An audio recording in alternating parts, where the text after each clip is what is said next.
10, 69, 16, 666. No, well, I mean, we were talking snow pre-show, so I think that number's appropriate for the White Devil. But we will pretend otherwise. And you'll be listening to this in February, unless something goes off the rails and we have to air it early. So maybe the snow will have passed you, dear listeners. But in the meantime, Here's the hope. let's pretend we're professional. Hey, all you crazy sci-fi and shh, we're professional, right? We've done this before. Hey, all you crazy sci-fi and fantasy fans, it's time for your daily dose of shenanigans over here at the Blasters and Blades podcast. Just three nerdy veterans geeking out over our science fiction passions and fantastical fantasies. A place where magic is king, the sky is the limit, and space is the place. So without further ado, we're going to introduce you to the infamous Mr. Quincy J. Allen. So can you please tell us a little bit about yourself, kind sir? I certainly can. So my name, obviously, as you heard, is I'm Quincy J. Allen. I bill myself as a cross-genre author. I've been doing this since 2009 when I was laid off from IT. Never looked back. Glad I didn't. I've written a ton of short fiction. I've written novels in steampunk fantasy, mill sci-fi, a few other things, but my short fiction is all over the board. So it's been an interesting, wild ride, living the dream, really. Hey, I like genre fluid authors. They're fun because I know I can always find something I'm into reading with them. And I am that, right? It's a trick at the con. What do you like to read? And I can, and they say, well, I like this. I can pretty much hand them a book or a short story collection. Oh, that's in here. So buy this now. It works. I have several books from that sales tactic. Living the dream. Granted, I've done that to myself too at Barnes & Noble. That's the trick. Yeah, I couldn't work at Barnes & Noble. I'd end up owing them money at the end of every pay period. That wouldn't work well. Well, that was obviously before I needed the ebook so I can magnify the hell out of it. But anyway, the next part of the introduction, dear listener, is how we first found them. So I actually first became aware of Quincy through a friend of the show, Mark Allen Idlehite, who writes some pretty cool Roman stuff for the history nerd in me. And then sort of I've been aware of him, but Doc talks about him a lot. So Doc, how did you first find him? What bar did he stumble into? I don't know. I'm onto your tricks. I've known Quincy so long. It's been a while. Probably, I'm going to guess the Wordfire booth. It might be before that. I think that's where we first met, and then we were like, we need to get drinks later, and so that's what we did. Yes. So yeah. Well, that would be then the hotel, the bar, the freaking the Dragon Con, the bar, the writer. It was the Bane bar that we went. I think also. Oh. No, that would have been a couple years later because I didn't get dialed into Bane till later. No, it was it had to be the. What's the name of that damn hotel? Weston? Yes. So I've never up until this year. I never went to the Weston bar because I was always doing things in other places. So I think we agreed to get.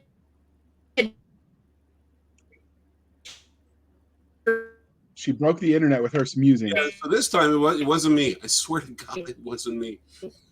I was never in aisle 7. Did you try turning it on and turning it off again? Or did I get that backwards? I could get out and figure push. The IT and you would appreciate it. Yeah. So while we're waiting on her, I noticed a lot of tools in the background. So what are you building? Rocket ship? Well, so it depends on I'll say the week. I actually do some carpentry. I built a second shed because I needed a place to do sanding. I do leather working. I make actually knife sheaths. I actually made some tank covers for my motorcycle, one of my motorcycles. I'm sort of a hands-on. I do electrical. I do it all. So it's oh, gosh, we lost her. Oh my God, it wasn't me. Rebooting. So we'll kill some airtime. We're good. You bet. But the focus right now has been learning to do leatherworking specifically for sheaths. And that's in preparation for my next hobby, which hopefully in the next year or two is going to be knife and sword making. That's my goal. Okay. I'm not there yet, but I figured I'd start with the easy part. Leatherworking is fairly straightforward. and you don't need a lot of tools, or if you do, they're small and very inexpensive. Doing like forging Damascus steel is a different proposition. But yeah, I'm just sort of an all-around handyman. I can fix almost anything. I can also break almost anything. Those seem to I'm go good hand at. in hand. So how long before you're on the first episode of Forged in Fire and someone is saying, it will kill? I am so funny you mentioned that. That's really kind of what got me into this. I'm like watching these guys. I'm like, I can do that, which is how I got into making anthologies years ago. I can do that. So give me 3 years. And if they're still producing that show, then I think I got a shot. And I know exactly what I'll buy with the $10,000. I want my own Big Blue, because hitting metal with a hammer with your arm is going to suck. I knew an armsmith and who also did swords. His forearm was bigger around than my neck. Yeah, they end up looking like a one-armed Popeye, right? They got this great big man. No, he was ambidextrous. He literally learned to be ambidextrous because he didn't want to be lopsided. Because then you look like a freak, or you look like the what is it, League of Extraordinary Gentlemen, or Mutant Popeye, I think. Well, there it is, right? Yeah, you get one great big arm, and then the little one's it's creepy, really. Then you get the one side of your neck where the muscles just pop because you're leaning a certain way, and the other one, it looks underdeveloped. And then if someone surprises you, you break your own neck. So Doc, you were telling us you met him at a bar, or was it a recovering AA meeting? We don't quite know. Is there anything you wanted to add now that we've got you back and your internet is not killing you? I don't know. I know we always hang out at the Fantasy Gather at Dragon Con, and we always have a lot of fun. Yeah, pretty much. It's always been a blast. And then we've connected at Liberty Con as well. Mm-hmm. Because you've done those, you don't really get out and past much of the East Coast stuff, do you? I mean, no, being East Coast. I really want to get to more cons. Okay. But the last year that I had 4 cons definitely scheduled, the world shut down. Right. Same thing happened to me. So much momentum. So I'm kind of sitting here and going, maybe I'll just accidentally do 4, and then we'll see about scheduling that again. There you go. Yeah, you can just show up. You bring the party. I try. You succeed. Ask anybody. So the nice thing is I live in Atlanta, where we have tons of conventions that just come to us. And one of the worst highway systems ever. Second only to Dallas. What? Oh, don't play. You know. You mean no? I actually had an NCO who looked at me and told me, "Oh, you're driving Atlanta. Let me see you drive." And he goes, "Oh, you'll be good on a convoy. You can drive." Driving in Atlanta trains me to drive in a war zone is what. There it is, right? Follow the guy in front of you and make sure that you don't stop. Just don't stop. And dodge the IEDs. I didn't get that part right. So before we move on to the religion questions, which Doc loves to ask, so you go to a lot of cons. So if someone met you at a con and they wanted to say, you know what, I liked your book so much, let me buy you a drink. What are you drinking? We're trying to get alcohol to sponsor us. So far, no luck, but we're going to keep going. So I'm going to dedicated to our craft. So first off, can I show a label? Do you care? Yeah. No, we don't care. Yeah. No, we don't care. Irish Tears, I've heard of this. It's an Irish whiskey. It's nice. It's good and salty. So I do like Writer's Tears. I just recently discovered it. I think at LibertyCon a couple years back. I finally got a bottle on my own. I like it. So yes, I keep 2 bottles of booze in my shop. Pardon?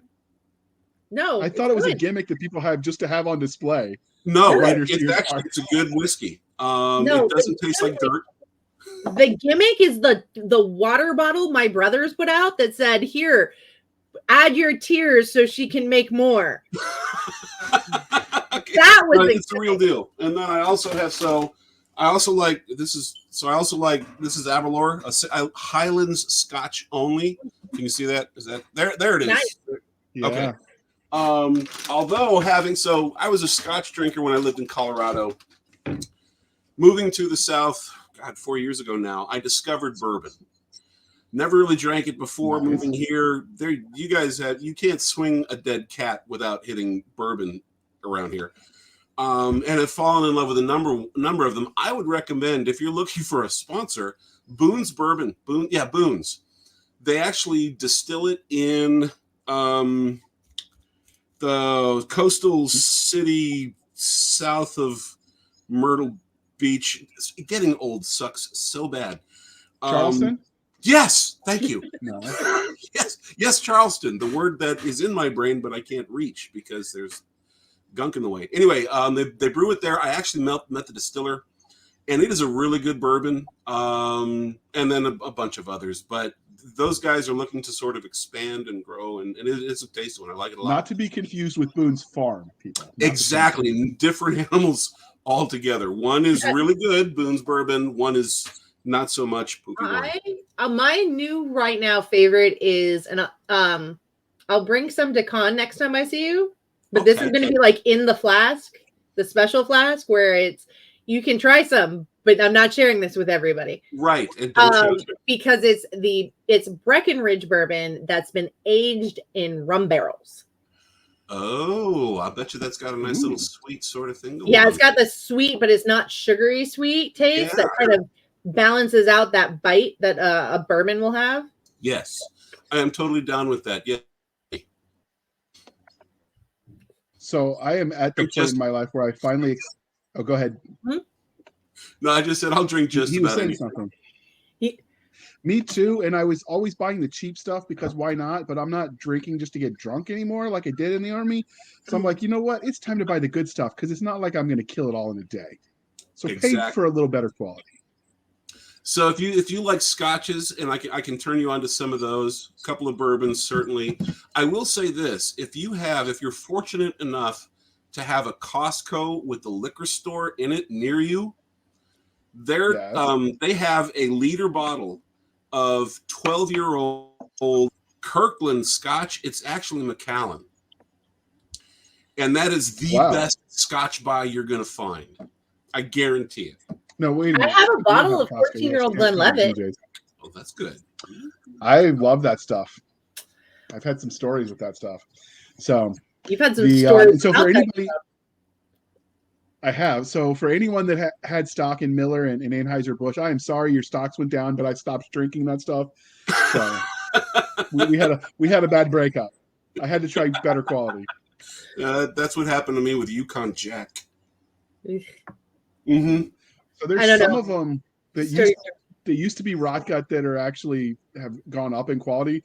I remember when I was in college, there was this Russian vodka, it's like Schlestex. It's like a bunch of vowels and letters smashed together that started with an SCH. That's a vodka that was like, you could get like a gallon of it for like $5. It was the crap stuff that, somebody was brewing in their bathtub. And I went back to the liquor store the other day and it was like, oh, that's the top shelf stuff. I'm like, since when? It's from Kremlin. It's good. Must be good from Kremlin. You buy, you drink. Or something. Or something. All right, Doc. It's all you. You can say this for ourselves or dive off the barrel. I am very glad to say that I think I started with standards. I thank my parents. But on to religion. Right. So, Escape from New York, Edge of Tomorrow, or Interstellar? Okay, that's an easy answer. Escape from New York, hands down. I wanted to add that, has anybody actually watched the new...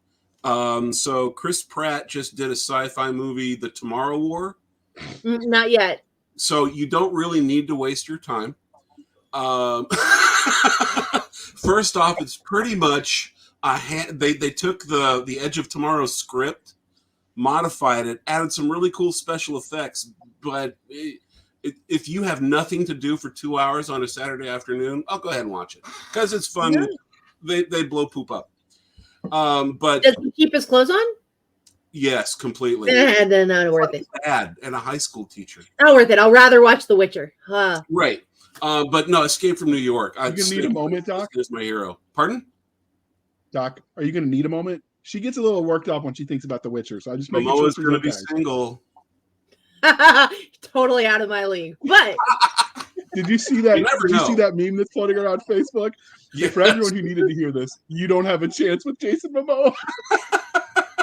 Says you. No, I don't. There were some That's funny okay. ones. I didn't know why they popped up, but now we know. He's gotta really be- apparently very sweet. I have a friend who used to deal with them at Dragon Con security, and he was Wait, always was he the super security sweet. guy? Because That's my understanding as well. No, but he had a bad habit the first several times he came to conventions of forgetting his badge. And so she would have to look at him very nicely and tell him to go get his badge. Newbie. Right. But it was like a multi-year thing.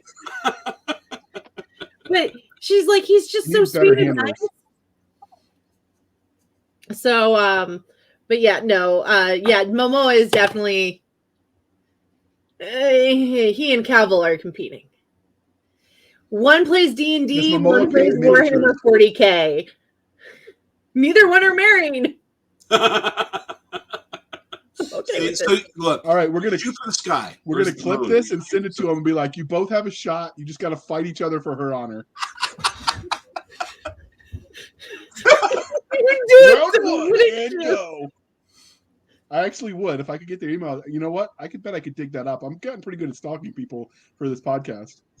Things It's a you good should skill to probably have. not admit in public, JR. For the podcast, I qualified. It's called research. No. It's just research. Job-related Detective. investigation. Podcast detective work. There it is. See, it's all a matter of the words There you we go. choose. Okay. I'm all about All right, self-discovery Doc. now. Yeah, okay. So saving us from, well, ourselves. Oh, how about Alice in Wonderland, Peter Pan, or The 10th Kingdom? Peter Pan. That's the one First with off, Robin let's- Williams, right? I'll let you pick. No, this is the 2003 version. But if you like the Okay, Robin so I Williams just one, dated I just- myself. I like the Robin Williams version. Yeah, so I'm just going to go with that, the Robin Williams version of Peter Pan, because I don't think I saw Alice in Wonderland. I'm not a big fan of the lady who plays the queen in that. Okay. But Peter Pan, yeah, Peter Pan, but with Robin Williams because I can do that. Yeah, Have you no. even watched The 10th Kingdom? Have you guys seen that? I love The 10th Kingdom. It was a lot I of have fun, not. but it's very long. I have not. Because it was I watched it when it was on originally- TV. And I had at one point in time the VHS from when they were selling it. I have it on DVD. It was a lot of VHS tapes. I'm just saying. So wait, the 10th Kingdom, if it's on VHS, that's got some miles on it. How old is it? I got to look that up now. 2000. It is 2000. It's two. Okay. So it was right at the cusp where Yeah. That's- the turn of VHS the was on its century. way out, and As the industry Yeah. was forcing us to buy yet another medium. Had to buy the White Album again. Yeah. Well, those bastards. only if you want I to know, listen right? to the That's how they people. get you. Pardon? Wait, what? She's laughing at us. She's just laughing at us. It's okay. I don't blame her. That's fine. I'm not crazy about I the have bug. some Guns N' Roses. I have some of the Guns N' Roses on cassette and on CD, so I get it. Oh, should we hashtag this the one where JR proves he's old? I mean, I don't think that was ever in question. Cassettes. I mean, one day I'll be old and wise and mature as you, Doc. One day. You'll never get as wise or as smart. Pretty sure I got you both beat, at least on the miles part. That's fine. We've done the math. JR is actually older, but his mom likes me best. She does. She does. I think I am like 1 year and 3 days older than her. No, wait a minute. Three days less than a year. That's how this works. No. Went to It's a public year school, and 3 people. days. I went to Am I gonna public have to school. get People an don't hold it abacus? against me. I Yes. don't 'Cause know. my JR's teacher told going to me be we would counting never this have a out on his calculator in our toes pocket. later. So, My but teacher what is swore it? I wouldn't have a calculator with me, so I need to get my abacus. Wait, I have one here. They said that I wouldn't have a calculator, but now I have one. I know. They lied to me. I know. Our whole life was a lie. I know. You want me to ruin one more thing from your childhood? Yes, Roadrunners are actually slower than coyotes. but they're smarter. I don't know that really. I don't know about Roadrunners. I have no idea. My can't teacher even never eat told them me that 'cause it's because a I meat. always figured out the math problem before she did. Google Yeah. it, people. I You'll was an thank me English later. major, Or damn not. it. So History, so I get it. Hey, my English teacher would Right, be Doc. shocked at what I do now. So she'd be like, "Oh my god, it actually worked! I taught her something." So what was your first love though, sci-fi or fantasy? That's an easy one, sci-fi. I didn't really discover fantasy till years later. I was a kid. My brother, who will probably come up with this conversation later, he introduced me to, maybe you remember these or you've seen them, the Science Fiction Hall of Fame from the 70s. Yeah. He gave me, I think it was volume 4. And I read the whole thing cover to cover a few times. I think it had Flowers for Algernon in it. It had Repent, Harlequin Said, The TikTok Man by Harlan Ellison. So, basically it was the greats from the 60s and 70s of science fiction. And I fell in love. It was absolutely instant love. Up till then, I'd been reading Jupiter Jones mysteries. You probably don't remember those. And right, they were like the what do you call it? The Hardy Boys mysteries. I jumped straight from I hate reading into adult SF. So there you go. So a lot of those like juvenile, like young children's books and juvenile ones, I was like, I totally missed them because I was already, by the time I got interested, I was already reading like Anne McCaffrey, Jody Lenine, Robert A. Heinlein, David Weber. Now that I've made my friends so old. And I discovered McCaffrey. She was one of the first on the fantasy side. See, I discovered thanks to McCaffrey, I discovered my favorite poet. Really? He quoted him, and I went to a librarian and I went, "Where's the rest of this poem? I need it." Do you remember what poem was it? That was before the internet too. Actually, so I do. The old-fashioned way. I do remember what poem it was. It was "If" by Rudyard Kipling. Okay, so yeah, he's another favorite. Because it was in the public domain. It was in public domain, so they could use it. No, because she only used a clip of it, and she said it was from Kipling. Yeah. So I knew it was Kipling. No, but his work was old enough, is what I'm saying. Yeah, it didn't matter. She was using enough, and she cited it. It wouldn't have mattered if it was public domain or not. She only used like 3 lines of a 20-line poem.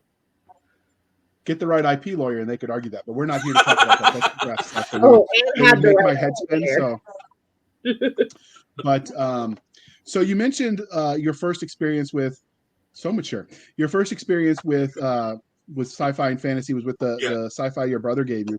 Before the books, though, were there any movies, shows, games, anything like that exposed you to the genres? I was pretty well entrenched in the original. Well, in that era, it would have been Battlestar Galactica. Well, Star Wars. I was part of that generation, but I was actually reading sci-fi before Star Wars really hit. So really, it was not more than a couple of years. But it was the reading that then when those showed up, I was like, yeah, give me more. So Buck Rogers, Battlestar Galactica, Star Wars, Space 1999. Does anybody remember that? I do. Right. With the woman who could transform into different animals, but she was an alien, but she transformed into owls. So that was a thing. Plot holes are common in that era of television, but nobody questioned it because they didn't know they because could. The plot holes were kind of there to cover like inefficiencies with special effects. Right. There's only so much we can afford to do, and owls are cheap apparently. And there also weren't internet forums where people could complain to their heart's content and find every other malcontent just like them. So most of the time, your family would be like, "Shut up already! I don't care," and you'd have no one to develop. Actually, in our family, it's. I'm sorry. Do you want me to turn it off? No. Then shut up. Yeah, there was some of that in my house too. A lot of it. Yeah, you got to be the point where if you read enough and you watch enough, you could start predicting where things are going, and everyone would tell you like, "No, you can't," and then you'd get to something, and they'd be like, "All right, shut up, JR." Because you'd be breaking it before it happened. I'm like, in about 10 minutes, based on standard run times, this is what's going to happen. And they stopped letting me talk during shows after that. I still do that because there's formulas to everything, especially genre fiction where you either got the TV where it's limited by hours or by pages. for most of the time before ebooks. And how many commercials they have to slip in. Also a thing.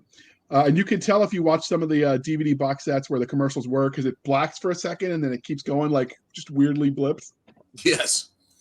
So JR ruins everything. That's maybe that'll be a thing. We'll start it as a separate episode, Ron. But so what is it you love about speculative fiction as a genre? So even as a kid, it's that exploration of philosophical conundrums, right? I mean, that was a lot of what the early greats in sci-fi did, and what Star Trek over the generations most of the time did, with a lot of hand waving. But I always enjoyed that exploration, right? It's okay taking a social construct and extrapolating it to either its best or its worst, and then having the characters evaluate the value, either in the positive or the negative. That's always fascinated me. And one of the reasons I do like Star Trek, despite a lot of its flaws over the past 50 years, right? But it's they for the most part, with a couple of glaring exceptions, J.J. Abrams, have tried to stay true to that, which still appeals to me. I really do like the idea of sort of exploring what life would be like, will be like,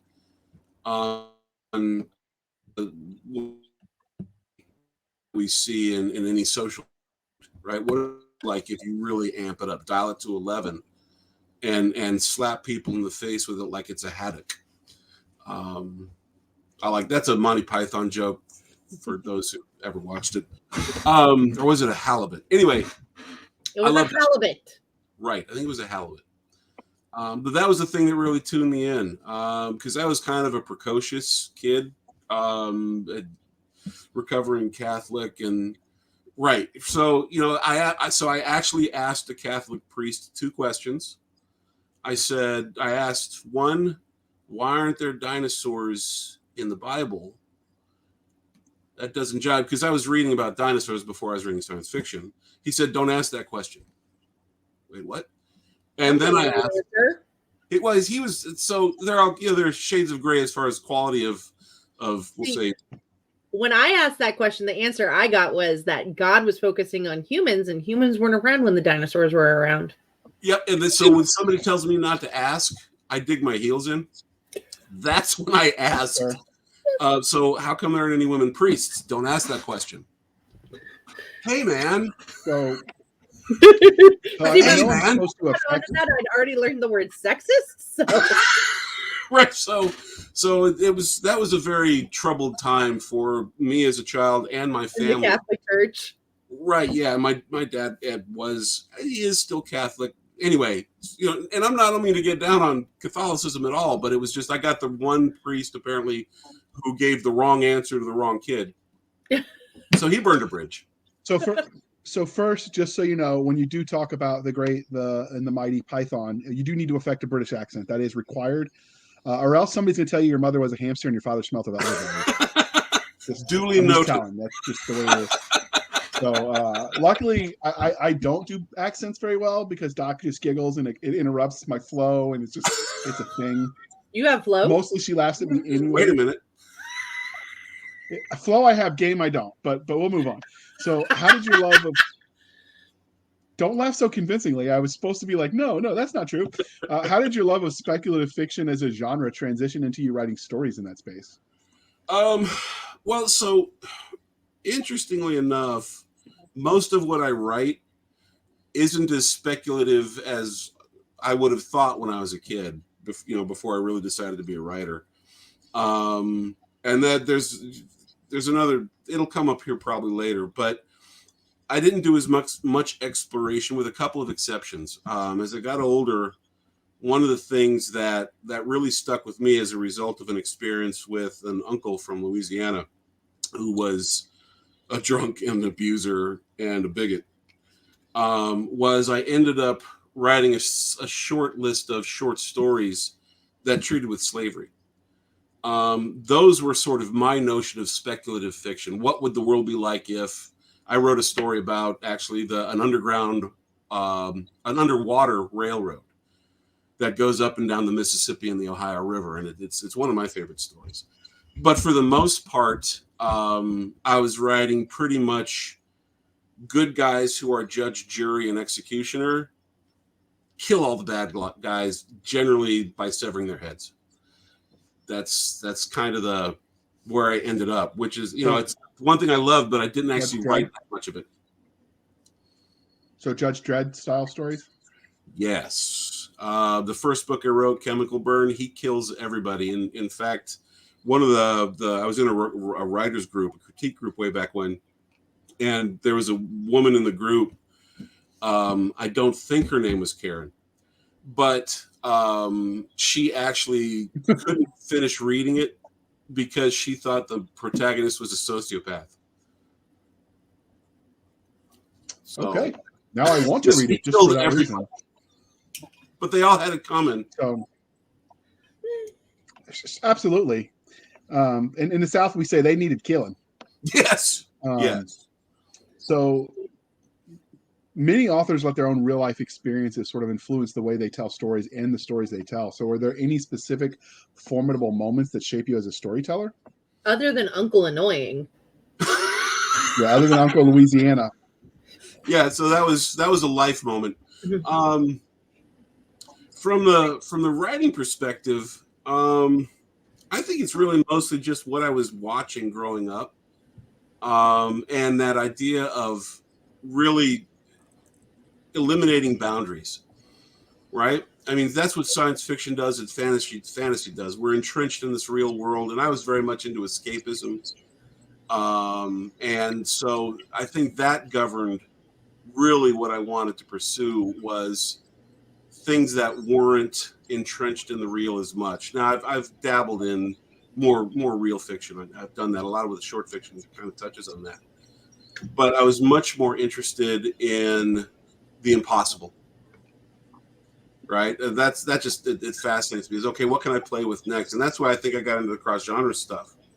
Was taking all of these tropes that I grew up with and mixing and meshing them to hopefully make something unique. Okay. So normally we would ask at this point in the interview, because we, dear listener, if you've listened long enough, you realize there's a formula, like getting to know them as a person, getting to know them as a creator, and then diving off the deep end on whatever story we're talking about. So normally at this part of the interview, we would ask, yes, are you okay? Nothing. I'm being sarcastic. Did elderberry jump out at you?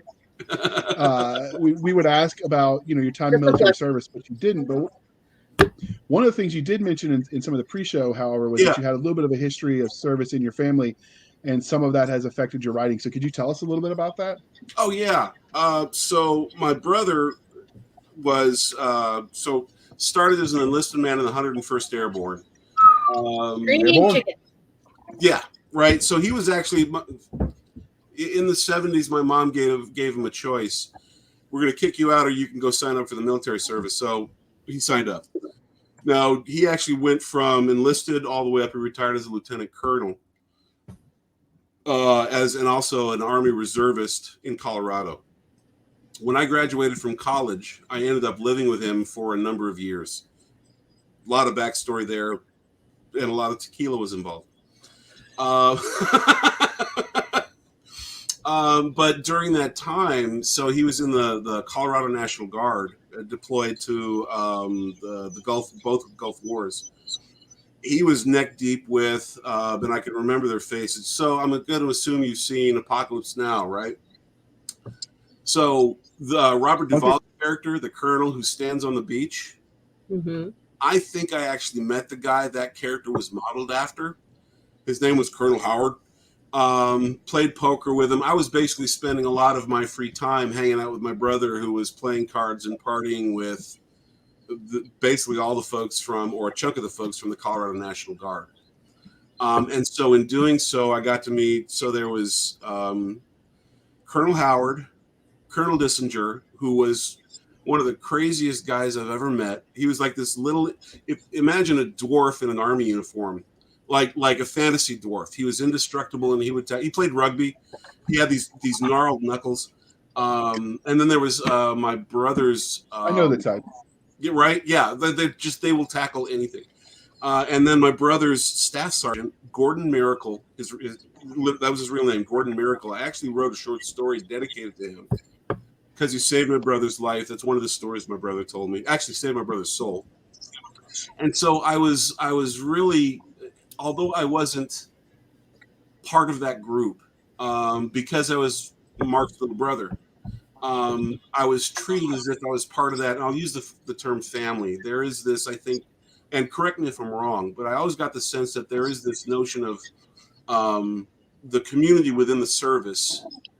They have a different perspective, a different philosophy. And that's what I sort of picked up was they look at the rest of the world differently than the rest of the world looks at itself. Yes, very much so. And with very good reasons that I sort of began to understand. I couldn't possibly understand it, but I got a sense of what that meant. And one of the things that I pulled away from those experiences was something my brother used to talk about, was this notion of clarity of purpose. And when he'd come back from Iraq, he talked about that, the importance of it, because he came back and he felt kind of lost.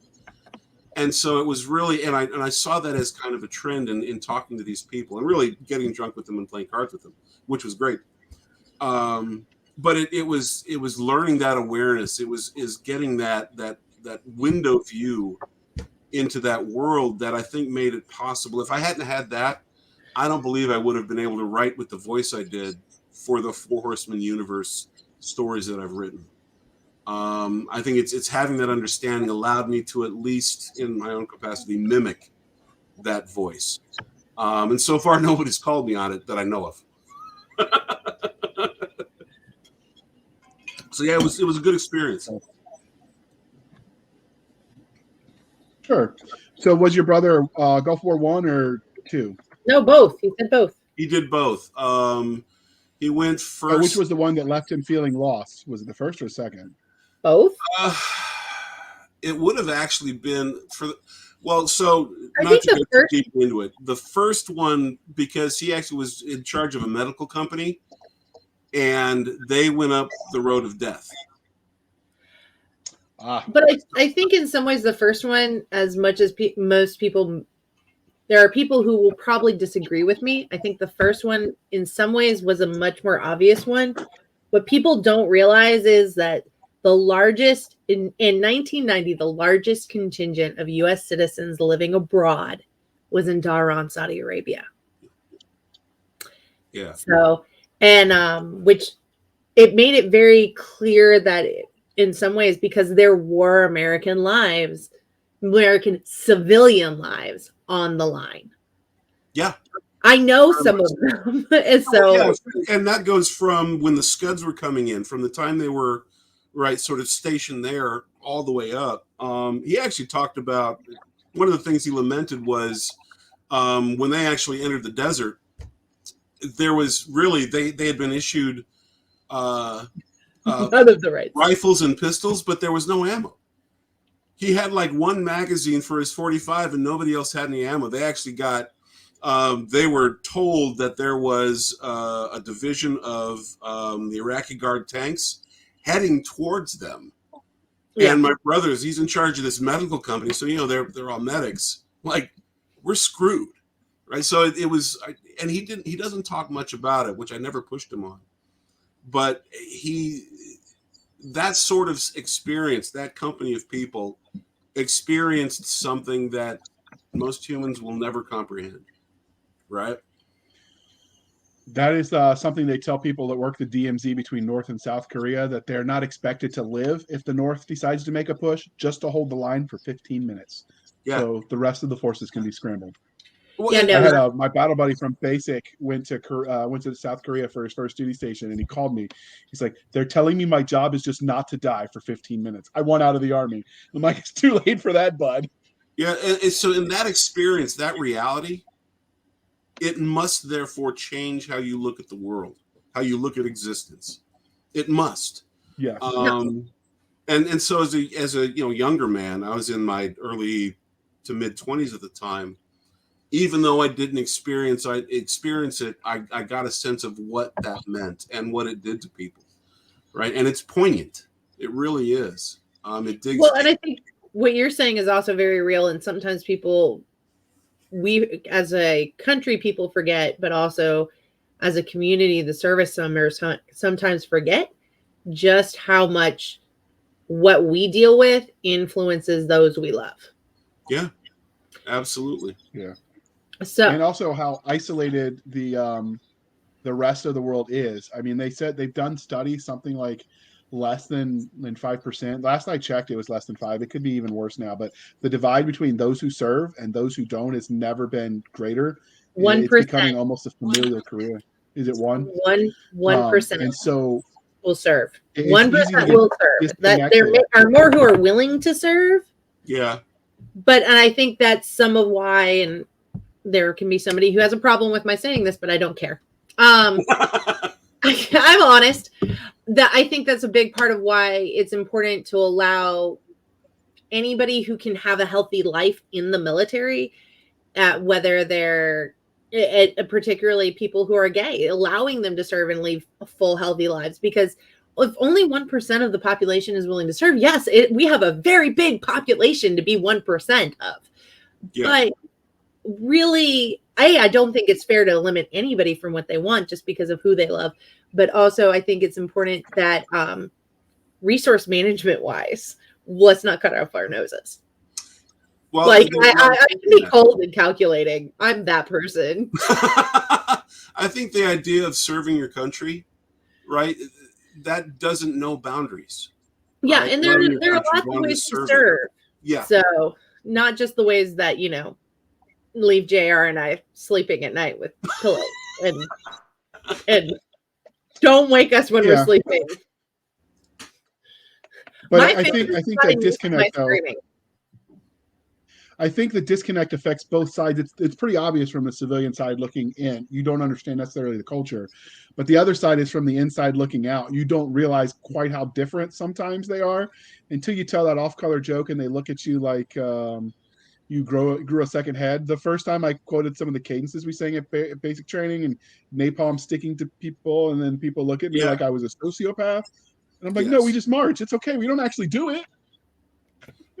So and again, correct me if I'm wrong, but it seems to me that there is a necessity of training where you must dehumanize the people across the line, right? At least up to a point, because if you don't, you're going to end up with this notion of. I think it's not necessarily dehumanizing, but reprioritizing. As a medic, they used to tell us that the best preventive medicine was a good offense. So yeah, they were like, we don't want you to dehumanize anybody, but the best offense, the best preventive medicine is a good offense. Yeah, the reality is, So, but yeah, I mean, but there's definitely how Lord knows, like, I have 2 brothers stuck in snow right now, and I'm like, just get a flamethrower, and my parents are staring at me like I am the biggest bitch on earth, and I'm like, what? Practical solution, I approve. It would solve the problem.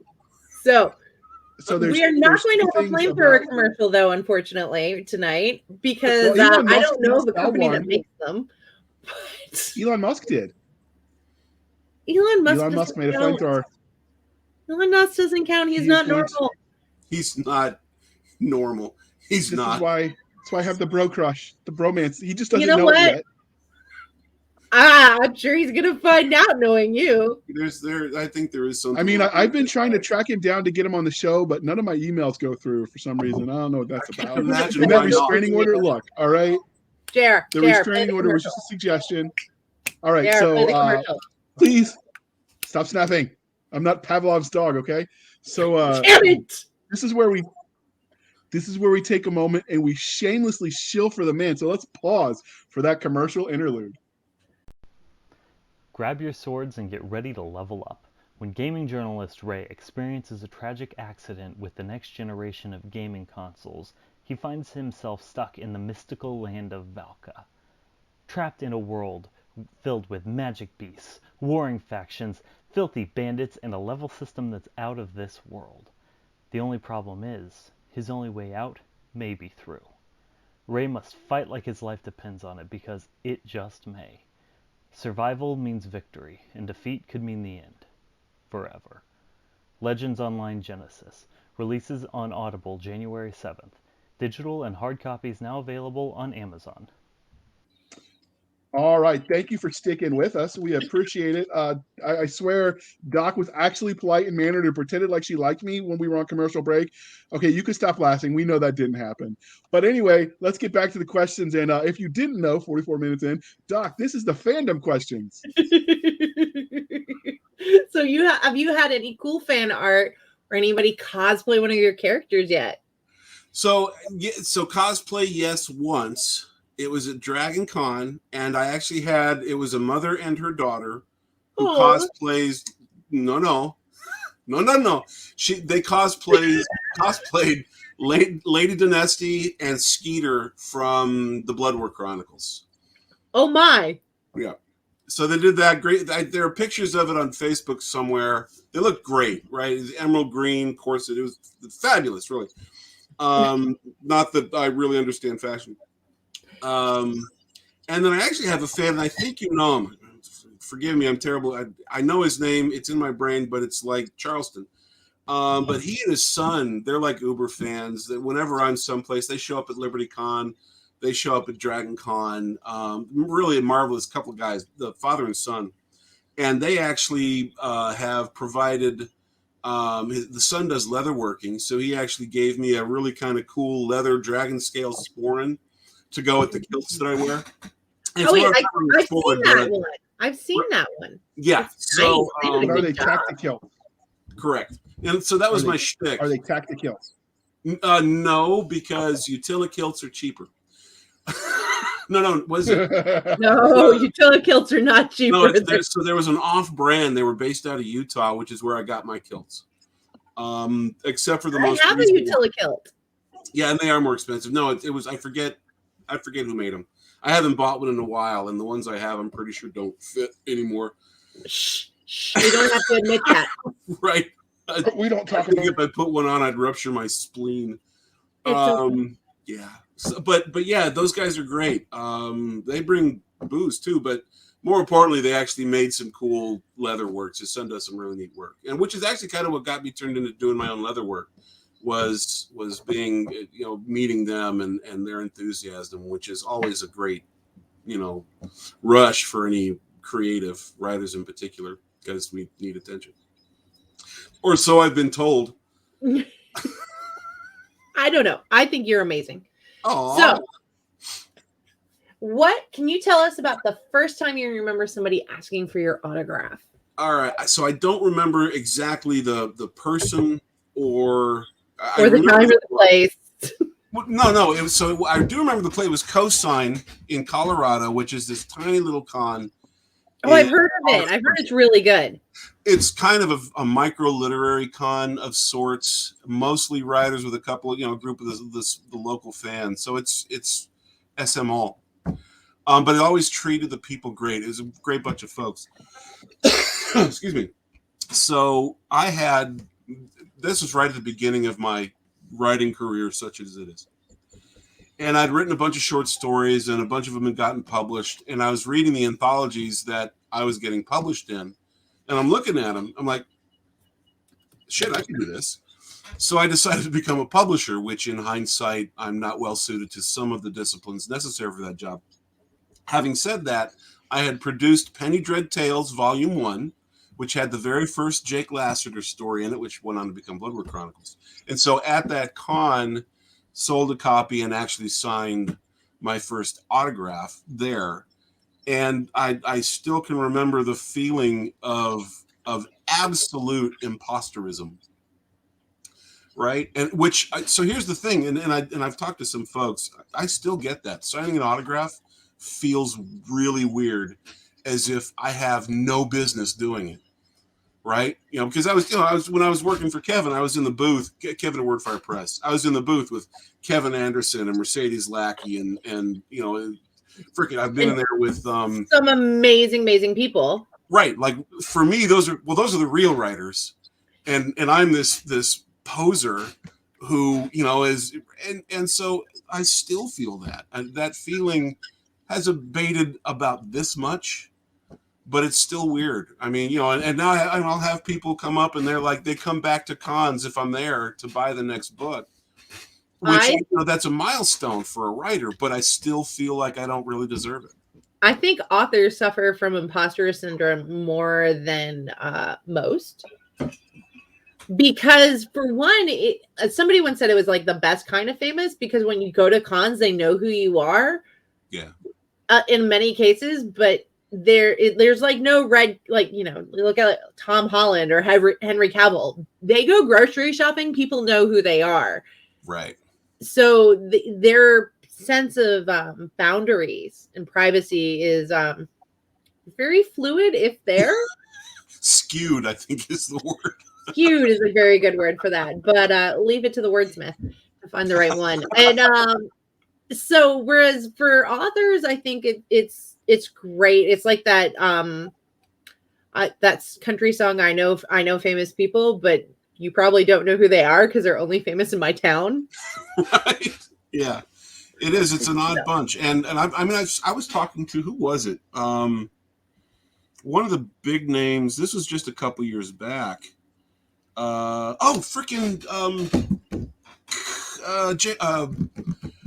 Salvatore. He was talking. He was like, yeah, I still sometimes feel like I'm a hack and I don't even know what I'm doing. It is. I mean, there's a lot of writers, no matter where they're at in their career or how many books they've sold, who still at least every now and again get that feeling, right? And it's always the next book you put out. Well, is this going to be a turd? You ache at night worrying that the next one you put out is going to just go right down the tubes. And I think that's eternal for a lot of them. The academic phrase, publish or perish, it applies to more than just academic publishing. That's the truth. That's at least even if, I mean, you won't perish, but at least it feels that way because you pour so much of who you are into these things. Well, and with the modern age, that's, I think, only gotten more pronounced because there can be so much backlash with any number of things. So with the modern age and the advent of ebooks, we know that this is always a tricky question. Have you spotted somebody reading one of your books? So I actually haven't. However, it was kind of cool because my dad, who when I was younger, he told me that, well, you want to be a starving artist the rest of your life. He dissuaded me from being a writer. I got a late start. Anyway, years later, I'd published like 2 or 3 of the novels, and one of them was the Blood War Chronicles. And he called me up one day all excited because he was talking to the nurse in his doctor's office. He's now older than Moses, and blind and gimp leg. He's just broken. Anyway, she was like, the nurse has read your book. And so that was the one experience I've had where I either didn't sell it or they didn't just respond on Facebook. Where it was this completely disassociated experience that my book had made it to the real world. That is awesome and amazing. And it's even better that your dad saw that because it drives home just how cool you are. There's backstory there. Like I said, I grew up with the phrase, you want to be a starving artist the rest of your life. Anytime I said I want to be a writer. And so I didn't actually pursue it until after I got laid off in my early 40s. And I actually made the conscious decision, you know what, considering what I'd become because I was in corporate America and IT, I was a raving asshole. It's so wild because you always have funky colored hair and a mohawk at con. Well, I basically made the decision, you know what, I would rather die happy and be a starving artist than keep doing what I'm doing. So it came full circle, and I think it was a marvelous realization for my dad that, yeah, you know what, I wasn't full of crap all those years. You know, I may not be the world's greatest writer. Actually, I'm not the world's greatest writer. But I can turn a phrase every now and again. I can write 100,000 cohesive words that get to a finish line. I can do that. I can write maybe half that in ramble.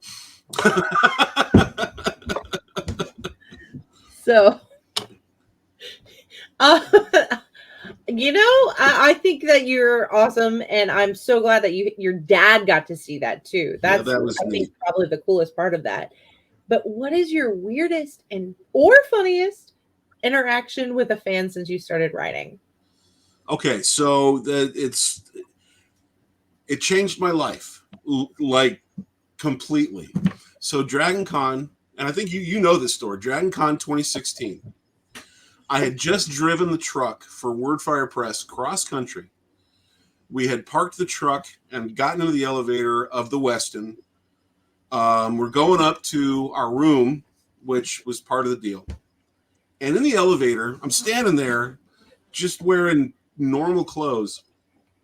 And beside me, this petite woman is wearing, so I thought she was just wearing the red, old, vintage Star Trek blouse and skirt.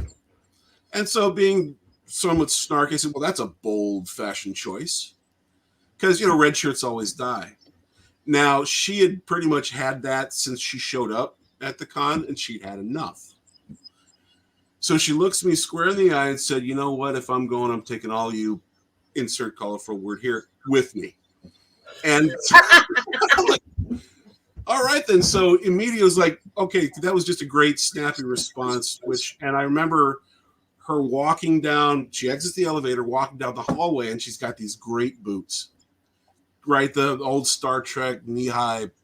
I'm like, all right, then. Okay. So the following morning, fast forward, I'm down at Starbucks talking with Kevin. And I'm having a conversation about business and ROI. Apparently, she's on the other side of the thing, and one of her one of the things she likes is somebody who can talk business. And I was talking about ROI and the cost of books and all this stuff. And I didn't know this at the time, but she was on the other side, like, oh my God, this guy. So I ended up marrying that woman. So be careful who you befriend in an elevator. Yeah, that's where it started. Was I don't think they befriended in the elevator. I think they snarked at each other in the elevator. Did, which really defines the nature of our personalities. Yeah, Vicky. And then as it turns out, and her husband had passed away fairly recently. I mean, but her friends had begged her to go to the con, and she's like, I don't want to go. So she went ahead and went with them. One of her friends ended up pushing her at me when I was working the booth because she realizes, oh my God, this guy can write too. She hadn't read any of my stuff by then, so you were safe. I get it. We write like a writer.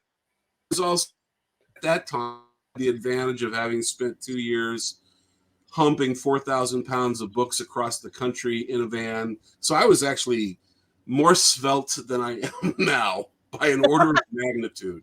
I was in good shape then. I am not now. So I had everything going for me, and and we spent a few months talking on the phone because we just sort of clicked. We met at the Westin Bar.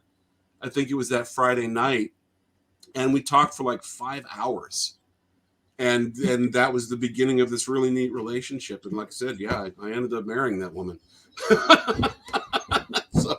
So yeah, that happened. So again, be careful on elevators. I'm just saying, you never know where it ends. Yes. You know what? There are so many amazing couples that have come out of conventions. It's almost like meeting people with similar interests might help your dating career. So there's some truth in that. Ironically, Vicky, until about 2 years ago, fought the idea that she was a geek.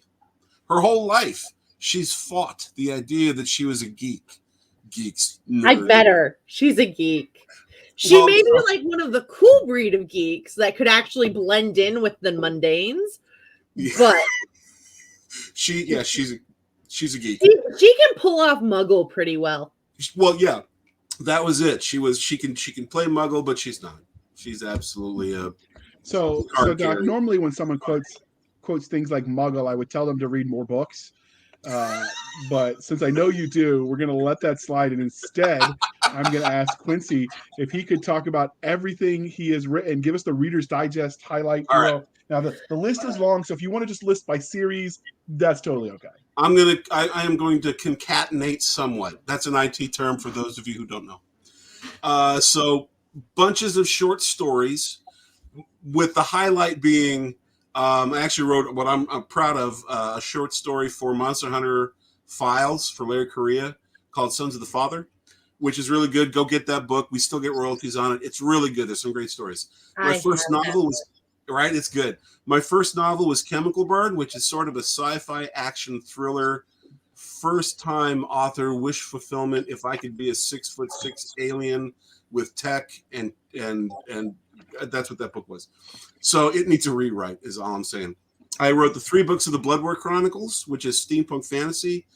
I ended up working with the Aradio brothers. I wrote Cult the Outlander, Shadow of Ruin, which is sort of post-apocalyptic sci-fi with bounty hunters and hot chicks. The Cult the Outlander originally debuted in Heavy Metal Magazine, which will give you an idea of sort of the feel of that. Enforcer with Kevin Eichenberry, which is actually part of the Four Horsemen universe property. And then with Mark Adelheit, I was fortunate enough, he asked me to work with him. We've written, and now my part is complete. I've written 3 books for him: Reclaiming Honor, Forging Destiny, and Paladin's Light, which he is finalizing, and it should be out this spring. I'm very excited. It's a coming-of-age story for a dwarf, which I don't think anybody else has written. And Tovak is great. If you hadn't read it, read that, because it's really good stuff. I love that guy. And then finally, my 10th novel is Seeds of Dominion, which is part of the Eldros legacy, which is kind of the reason I think which is why we're here today. Exactly. So like we know what we're doing. Yeah, so speaking of books, let's talk about that Seeds of Dominion. So where did you get the premise for this universe? How'd you come up from the idea? Was it psychedelics, the Ouija board, breathing too much motorcycle exhaust fumes? A lot of bourbon. No, so actually, I had. That's an acceptable answer for a writer. It is. Well, bourbon and whiskey. Because I was involved in the Four Horsemen universe, I'd written some short stories for them, and I wrote with Eichenberry. I had met a guy by the name of Rob Howell, who is now I guess he's a publisher, associate publisher of New Mythology Press under Chris Kennedy Publishing. And he and I, so over the course of a Liberty Con and what they call Factory Con, which is this sort of authors get-together gathering for CKP, we started kicking around this idea of doing with fantasy what Kennedy had done with military sci-fi. A shared world experience with as many authors as we could cram into one IP, which is literally the infinity symbol. And it had actually started with a short story I wrote he'd asked me to just write a fantasy story. So I wrote a short story about, it's Relin of Corsia, and he's sort of this traveling fighter mage private detective. And that turned into a conversation about, you know what? Nobody's doing epic fantasy in a shared world like the 4HU. We could do that. One thing led to another. And so about 6 months later, Rob picks up the phone and says, "Hey, do you really want to do that?" And I said, "Yeah." And so what happened was he actually had an existing series of books with Edward, I forget his last name, and this place called Shiren. And we took that as the foundation in a lot of ways. We brought in, let's see here, Mark Stallings, who writes for CKP. We brought in Marie Whitaker, who is actually sort of the associate publisher over at Wordfire. And she's so sweet and nice. She is the nicest person. She's just a sweetheart. She and I are old friends. I mean, I met her through Wordfire, and she's awesome. And then we brought I bought a book that she did on Hanukkah, a children's book. I didn't know she did that. I'm gonna have to take a look. That's cool. She's just a sweetheart. Yeah, I love her. She's sweet. And then we brought in Todd Fonestock, who is a friend of Marie's. And so Mark, Todd, and Marie all live pretty much in the Denver, Colorado Springs area. Anyway, we got together and we said, "Hey, we're going to create this thing." And we then spent literally 11 months building the foundation based on and tweaking Rob's world and magic system. We each took a continent that we would then be sort of the steward of, with the full intention of writing this. There'll be 5 authors writing a meta story over the course of 10 novels each in the next 10 years that basically is one story. So all these roads will lead to this final conflict. We laughingly call it the throwing the ring into Mount Doom moment. But along the way, we're also, so the anthologies, we're picking up authors. We've got a list of what we call cohorts. Aaron Rosenberg, Jamie Ibsen. The list goes on. We've already got Steve Ruskin, and I'm forgetting a bunch that I shouldn't, but old. Anyway, so so we're going to have this marvelous, exhaustive perspective of this one planet with a distinct and singular history that goes back 10,000 years, where essentially giants once ruled the world and don't anymore, and they want to again. So it was this. Oh, you hear that? Pardon? I was just saying, you hear that, Doc? Your people don't rule the world anymore. I'm not even that giant, so you just need to get over your midget problems. Damn. When we met in person, she is a little bit taller than me, but not by much. But she did make a point to lean down just to make it obvious. She's nice like that. I don't have to make it she obvious. didn't quite pat me on the head, but I use you as an elbow rest. You're a great height for that. Aw. She did. But all right, so before we dig in any deeper, can we take a moment and just glory at the cover? Wait, JR, you do know it's a small world after all. It's a small world after. Don't sing that. That's copyrighted. Sorry. Oh my God. It is my world. Get it straight. This is true. But I don't want to feed into her delusions of grandeur, Quincy. So we're going to hop back up, and we are going to talk about this glorious cover to quickly change the subject. Can you tell me how you came up with this cover? So, and I'll try and keep this brief, but it's in a nutshell, that cover and all of the Eldros covers that we're going to have were at one of the neatest team efforts I've ever had the privilege of being involved in. So we worked in Kaivan and Kilbull, which was the first novel to come out. You'll notice that in all of the Eldros books, we'll have that stone framework around it. It took us several months to get that right with two different artists. Getting in all of this, we spent weeks. We would meet every Tuesday night debating what's the best one, what do we want. The artist was providing mock-ups.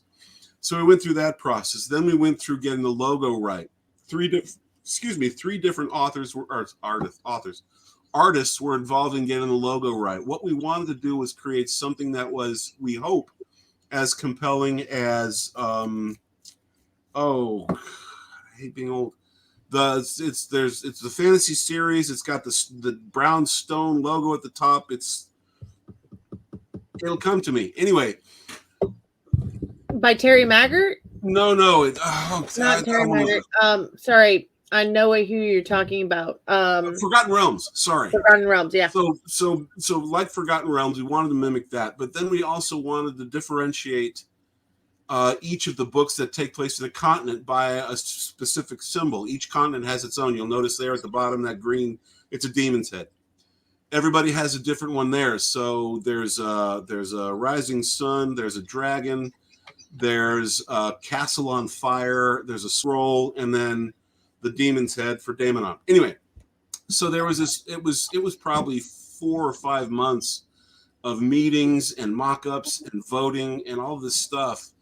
And then finally, we actually were able to get. He's one of the artists for CKP, and I had this vision of the demon that shows up at the end. Actually, it's a fragment of a demon that shows up at the end of the novel, and that really is a scene taken from it. And the artist that was involved, he did just a marvelous job capturing what I had sort of ham-fistedly described. So it's like I said, it was 9-10 months of collaborative effort to get to this. Now, I will also say this. So whenever you see the title treatments, like the Seeds of Dominion with the green glow, that's me. I do that work. So there. And wait till you see the Embers and Ash, which is Marie's book. It's the best one yet. But that's one of the things I do for fun, is actually doing title treatments and doing the book layouts and book design. I do that too because that's sort of how I got my start. So that was the Reader's Digest version. All right, so let's move on to the book itself. We So should have what had would your Nick 30 here for second- that. He could have asked all these crazy, insane questions that would have had JR just combobulated.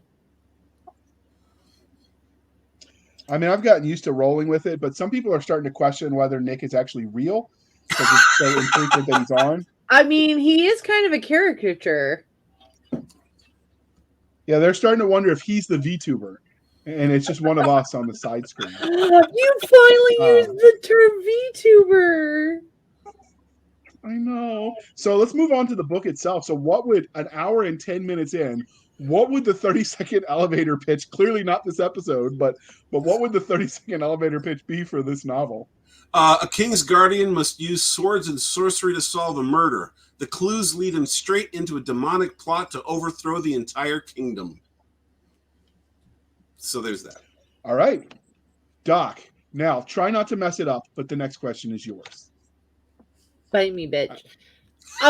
So what is it that, well, you've already kind of talked about what was that an offer? I'm not Harry Cavill or whatever that guy's name is, so I think you're getting a little confused. Fine. Massage my feet. There you go. Now you know where you stand. So we're not going to ask what makes your series special because you really already talked about that one. Yeah. So, but what do you think really Seeds of Dominion specifically hits on trope-wise the best? Magic. So the magic system we came up with is really cool. And that's one of the things the readers have mentioned is there's a couple of things in there where Relin does, as an investigator, does some stuff with magic that I thought was pretty cool and they thought was pretty cool. So that's one of the things is how we treat with magic. I mean, the rest is pretty traditional. He's got swords. The bad guys have swords. But the way we use magic is pretty distinct, I think. And it's been a lot of fun to play with. Do you have an anti-gravity? We do not have anti-gravity. You need an anti-gravity spell, if only to make Mark Wandry cry or go epileptic. I will see what I can do. I will buy you a drink. And Well, this is what Doc is good at. She's stirring the shit pot just for on the the fun of flip it. side, And then she I was cackles able as to she make Rob watches it. Williams cry. What? Oh, go ahead. No, wait. Go ahead, Jared. Jared's just commenting that I this is- stir shit and cause trouble. So I was able to mayhem make and Rob chaos. cry. And that's because I actually have flying whales in it, or at least I will. No, actually, technically I do. But that's a different subject, which is a future question. Rob fought me. Now I on want it, but to I won. Okay, so you and your flying whales. So, did you talk about your tropes? We did talk about the tropes. So, right, but it's got an element. And then magic. Yes. So, what subgenres do you think your book fits into best? So if it's epic fantasy, there's an element of political intrigue, and like I said, some mystery as far as almost like detective fiction. Not quite, but close. If you've read the Jarrig series by Stephen Bruce, there is a flavor of that in this. And then, can you tell us a bit about the main character and what makes that character so special? Well, he's special to me because basically he used to be one of my old D&D characters. I always played dual class, which you never see enough of. Dual class is the way to go, if you ask me. So yeah, about 1,000 years ago, I played D&D. Don't we all? I know, right? So basically, it's his take on things. How he. I mean, there's part of this book that's a police procedural almost. In that they're basically evaluating a murder scene and what the import is and what the clues really mean. So that's a piece of it. What am I forgetting? No, pretty much those. We'll leave it at that. Okay.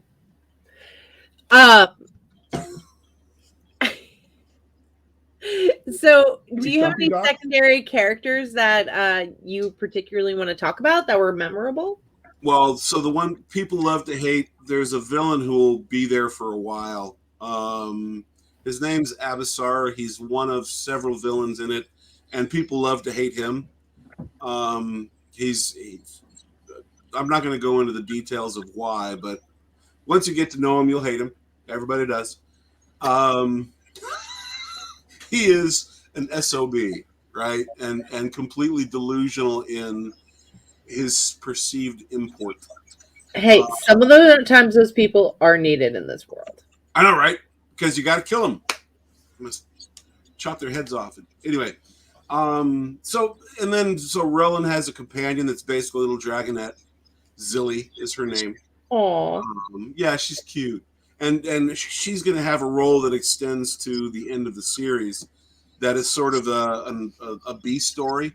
So there's the meta story of throw the key, the ring into Mount Doom, but there's this side story that relates really just to Rowan, and she's a part of that. Nice. Yeah. So, were you going to say something, Doc? Yeah, I was going to let you know it was your turn to talk. You finally have permission. You and I are going to have a long conversation about podcast etiquette when this interview is over. I'm going to have to put you in your place. But JR, don't make me call your mom on you. She'll put you in timeout. Oh, that's low. That's low. So does your character have any bad guys that they confront that you can tell us about without giving spoilers, besides Mount Doom? Well, so yes, actually, Abasar is one. He's a villain, and then there's also a demon goddess that wants to consume the world. Those are the major icky bad nasties. There is a hint of another entity at the beginning of this book that will come into play at some point. But really, it's one sort of power hungry lunatic and a demon goddess that has an appetite for blood. Ouch. Yeah, I know, right? Okay. Some people might say that's my ex-husband's ex-wife. Nope. I wasn't going to go there, but speaking of characters, if yours ever met you in a back alley, knowing all the hell you've put them through and the worlds you've destroyed, etc., how do you see that interaction playing out? How long would it take them to kill you for everything you've done to them? Well, so Relin would be pretty pissed off because I keep kicking him in the guts. I've wrecked most of his life, and I'm fixing to literally tear the rest of the foundation apart. But he would be pragmatic about it because sometimes you just got to do what you got to do. That's so he would want to kill me, but he wouldn't because somebody's got to finish the story. I don't know. It's a shared universe. You might be able to get somebody else to finish it. I have promise him a rose garden. So since we talked about characters, do you have a favorite character archetype when you write? Yeah, and I mentioned this before: judge, jury, and executioner. Basically, I like to keep the lawyers out of it, if I can. And I do also I have an appetite for. I try and work at least one severed head into every book, which plays right into the judge, jury, and executioner. Have you talked to your shrink about this? No. His shrink is his publisher. His publisher says, "Bring it on." Yeah, give me another one, right? Have blood spurting more. So there's some of that too.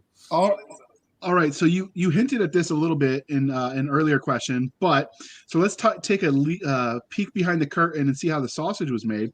Yep. Cue inappropriate, immature jokes from Doc, but I'm going to cut her off. I'll mute her. So were there any cool scenes or ideas that you had to cut? Dang, the mute button didn't take. Oh, wait, I gave her admin power. Dang it. So were there any cool scenes or ideas that you had to I know. Amateur move on my part. Were there any cool scenes or ideas that you had to cut from this book? Could you elaborate on some of that?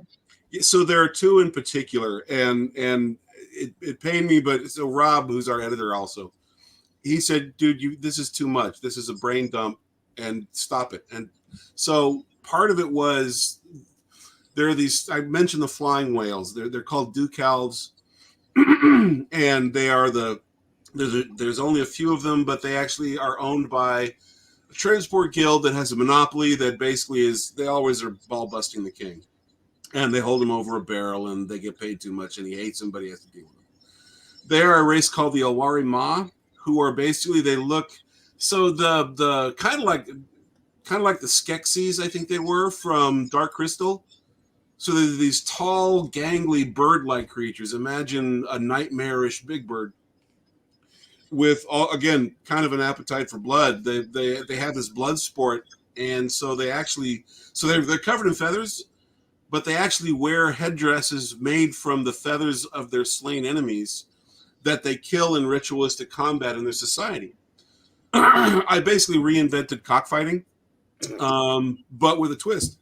And so I have. And you did it just so you could say that you did that. Exactly. That was in this book, and they literally are on stage for like a second and a half.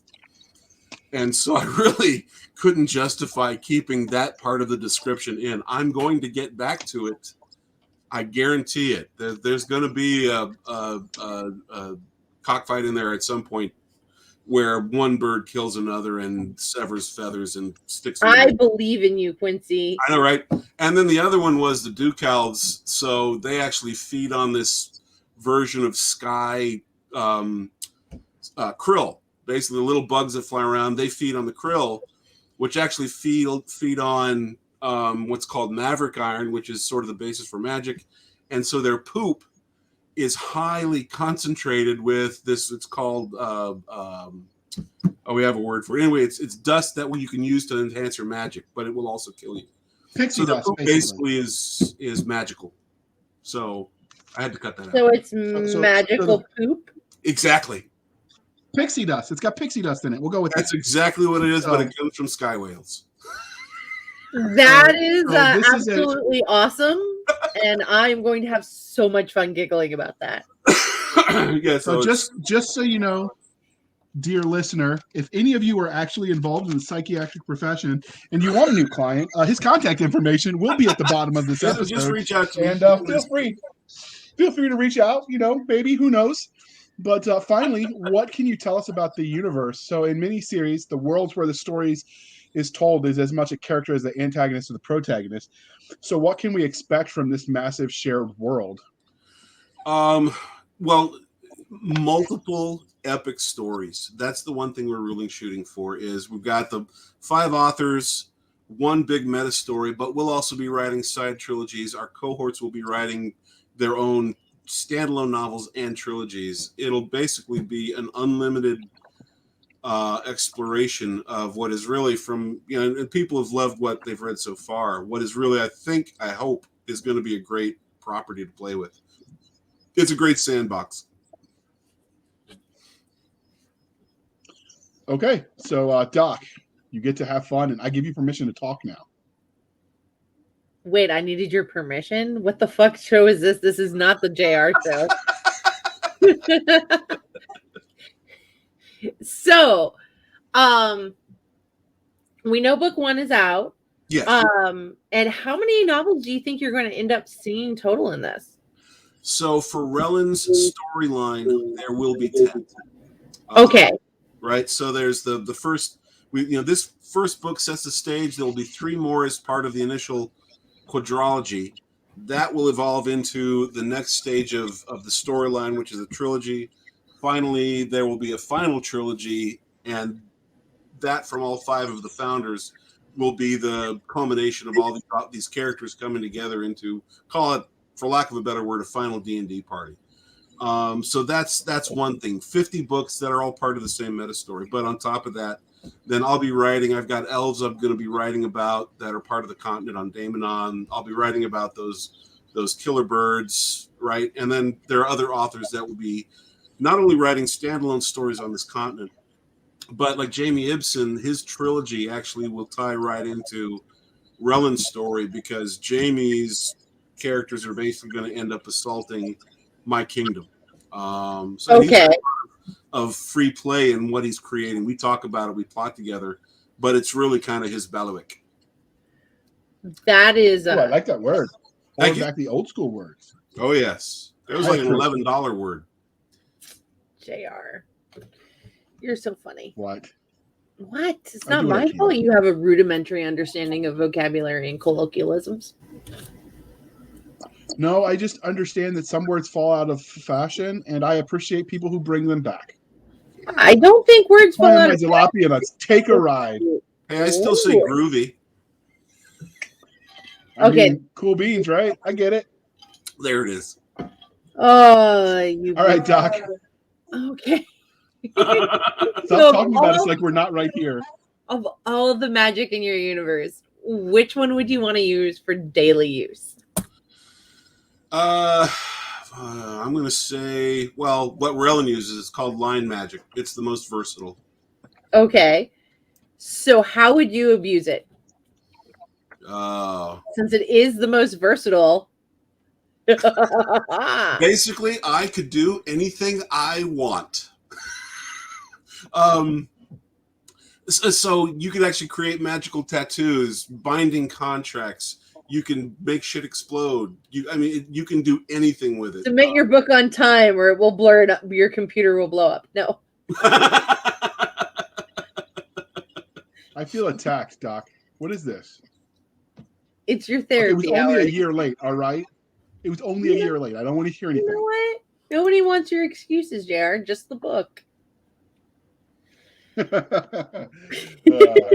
what I put up with, Quincy? I know. You want to trade? It's rough. We could trade. I'll send her to your house, and you can come be our podcast host. You know what? Quincy would have a fabulous time, but he has a lot to wrangle because you heard 50 books. And let's face it, his wife is out of your league. I'm not worried about all that. I just want, to replace you as a podcast host because you've been so mean. Dude, get over it. You have a therapist. Go talk to her about it. Oh, wait. She probably likes you. She wants to talk about... She probably does. She wants to talk about feelings and trauma. What the hell is that about? I told you. Do what every sensible veteran has done since the dawn of time. I tell mine. Just tell your therapist what I tell mine, which is I'm allergic to that. You ghosted yours. I thought you ghosted yours. No, I think that's what I should do. I think she ghosted me after the last time I told her I was allergic and I was having an allergic reaction. What was it Tim Allen once said? You just, like every responsible male, you just drink until your emotional problems manifest in a physical one that you could go to a real doctor for.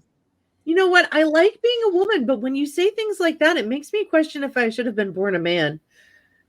Pros and cons. You win some, you lose some. So your universe clearly has fantastical creatures in it. I'm stealing her question because she was too slow. So how did you go about creating these creatures? Did you let your nightmares inspire you? Did you have one too many tequilas and talk to Doc? She's weird like that. How did you come up with these fantastical creatures? So I'm actually kind of a hobbyist on flora and fauna, mostly flora, and so I kind of mix and match things. Just start with, and they've done a lot of this in the 4-H. You start with one thing, like start with a wolverine or a wombat or a pick an animal, and then just dial that up to 12 as if it had gone through a bad acid trip. I mean, Doc, you work in a chemical plant. What are these acid trips like? Do you do them on a regular basis? I work in a chemical plant, which means acids at my work are much different than what the colloquial term for acid means. She likes that word. It's her calendar word of the day. I like colloquialism. Right. I can't spell shit, but I love the word. I like it too. I like it too. So we're good. We're good.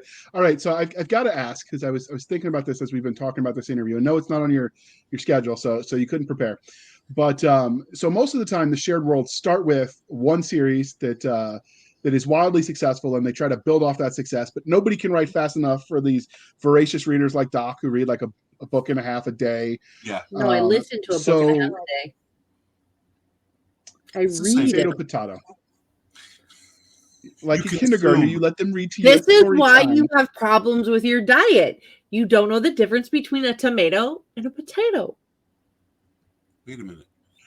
Anyway, so most of the time these start with wildly successful series that then the readers just want more. So they bring in other authors to sort of expand it exponentially quicker.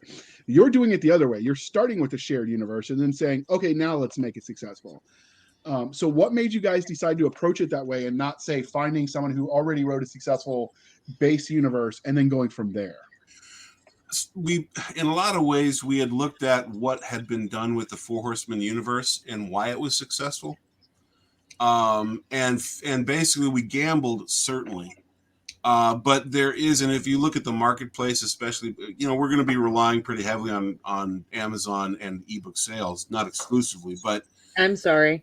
If you can feed a book a month, you're almost, knock on wood, almost guaranteed to develop a following that you can build on. I mean, that's really the marketplace now, and a lot of the smaller publishers who are making bank, that's what they do is they have authors actually who do write a book a month. I know several, and the books aren't high quality, but high quality is such a relative term. Basically, if it fits the appetite of the marketplace and they buy it again and again, it's a good book. I mean, that's a sort of mercenary definition, but that's kind of the business place that we live in these days when it comes to a lot of writing. Now, you still want to have good editing, etc. But we knew that we could actually at least put something out every month because there's enough people involved who are all kind of either vested or excited. And we worked hard the past year to build that. So we did a lot of the groundwork to get people involved, and we're already starting to at least generate some interest the way we wanted to. And I posted a review tonight because it was exactly what I'm talking about here. Is a guy said, I can't wait for the next book next month because he's interested, he's vested in the property. And that's what when we are branding everything, that's what we shoot for is people knowing that there's going to be something new in some fashion from Eldros Legacy every month. There might be a couple of months where a new book doesn't come out, but an anthology will come out or the audio version of something comes out or whatever. So we're just going to keep feeding the beast, and that's how you keep people engaged. And then they tell two friends, and they tell two friends, and so on and so on. So hopefully, so we're gambling. Roughly how long are these books? Because when we talk a book a month, not everybody reads a David Weber book a month, even David. Right. And not all the books are that long. He's the exception. I know, but what I'm saying is, like, give us a perspective of, are we talking, one second, here, for example, are we talking this a month or this a month? So basically all of the writers know that the window to hit is between 80 and 120,000 words. Okay, for those of us who just read and don't count our words, how many rough pages is that? Are we talking like the 250, 350, or 450? It's basically in a trade paperback, 350 to about 430-ish. Okay. I can be that specific because I do the book formatting. So about 400 pages then, roughly. Plus or minus. If you're looking at Because you would think after all my years hanging out with the authors and shit that I would be able to be like, okay, that's roughly this. And I'm still like, are we talking this thick, or this thick? Like, it's like talking moles. Yeah, plus or minus 400. Bonus points to anybody in the audience who knows what a mole is. Little creature that digs holes? No. Little like creature that likes to dig holes. It's either a measure of energy or a measure of weight, and I can't remember which. It's a measure, sort of. So everything on the periodic table is listed in grams, but the grams of a mole are listed on the periodic table. So a mole is a unit of measurement. Okay. And it has to do with how much of something is in there. But a mole of carbon weighs different than a mole of hydrogen, which mole of hydrogen is 1.0079. Okay. Unlike Doc, the rest of us just fell asleep with that chemistry lesson. The only chemistry I need to know comes already pre-bottled with the label that says 100 proof. That's why you're allowed to make your own drinks. And I am. Yeah. All right. So clearly this interview is winding down. Was there anything you wanted to tell us about Seeds of Dominion or this larger universe that we didn't ask before we move on? I don't think so. I mean, we've covered the ground. All I will say is people so far have really dug both books. And we're only getting started. So, right, I think it's worth giving us a shot because we'll keep feeding the machine. So for those of you who are book junkies, you now have a place to go. Yes. Again. All right. So on that happy note, we'll tell you in just a minute how you can go find him, stalk him as you would. Excuse me, investigate him thoroughly. Right. But before we do that, I'd like to harken back to our old show where we would remind you that if you are also readers like we are, then your reviews matter. So please be kind and speak your mind on the reviewing platforms. Your reviews help the right reader find the right books. So Goodreads has a review platform. BookBub has a review platform. Amazon lets you do it. Even Barnes & Noble. Wait, no, they don't. Yes, they do. They let you review books. I just reviewed 3 of Jennifer Blackstream, so take that. Yeah. It's fun to wind her up about Barnes & Noble. Quincy. I love Barnes & It's Noble. my hobby. So review the books, and if you can't review it there, start a website and review them on your website. I don't care. They where are. You get your jollies through pain. Wow. Maybe I need some more therapy. But so yes, speak your mind on the reviewing platforms, dear listener. So Quincy, as the aforementioned, stalking should commence. But first, can you tell them how? Like the novice stalkers don't know how to find you yet. Right. So the easy one for me is QuincyAllen.com because, that's a hard one. And then the other one is, and we're all pushing this pretty hard, EldrosLegacy.com. And that will lead you to all the books that we're going to be producing. There's actually free fiction on there, a whole bunch of stuff. And I did forget to mention, actually, we're going to be doing its ebooks. There will be audio. We're going to have trade paperbacks, hardcovers. You can get to all of that from EldrosLegacy.com. That's the big one. Just like it says at the top of the book. For those who can read. Right. Which is everybody here. Except for maybe I will JR. have all of that in. No, I have the picture books. Excuse me, manga. I'm joking. Now let all the people that just heard me say that, the weebs will come out. Picture books and manga are different, by the way. Same thing. Comics, manga, graphic novels, same. So send the hate mail to Doc Cisca at blastersandbladespodcast.com. Again, that's Doc Cisca at blastersandbladespodcast.com. She loves it when you tell her she's wrong and how to do it better. No, I love it when you tell me how wrong JR is, but that's fine. You can find us on our Twitter at twitter.com/SF_fantasy_show, Sierra Foxtrot _fantasy_show. You can email the show for real at blastersandbladepodcast@gmail.com, blastersandbladespodcast@gmail.com. We do have to update the signature line on that because mostly that's been Doc answering them. She's taken over a lot of the scheduling duties because apparently she has more friends than me.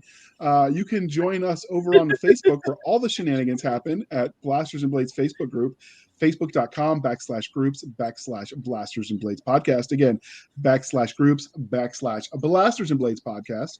You can follow us on our website at anchor.fm/Blasters Tech and Tech Blades. Again, that's anchor.fm/Blasters-and-Blades. You can also support the show there for a reoccurring basis, much like a Patreon model, for as little as 99 cents a month. Again, at anchor.fm/Blasters-and-Blades.